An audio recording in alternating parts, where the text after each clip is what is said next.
నెల్లూరు జిల్లా ఓజిలి మండలంలోని ఇనుగుంట సచివాలయం పరిధిలోని ఇనుగుంట లింగారెడ్డిపల్లి రావిపాడు గ్రామాల్లో గడప గడపకు మన ప్రభుత్వం కార్యక్రమంలో ఎమ్మెల్యే కిలివేటి సంజీవయ్య పాల్గొన్నారు.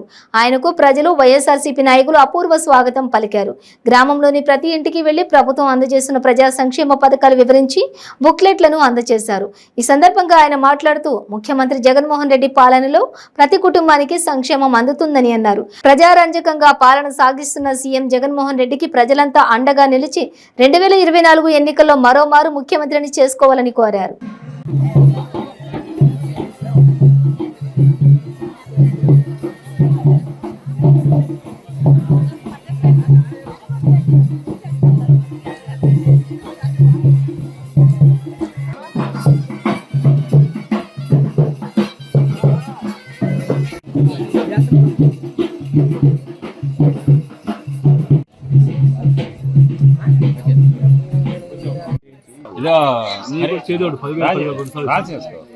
కంప్లైంట్ అన్ని రాసుకోవాలా, అది ఎక్కడెక్కడ ఉండేది కూడా.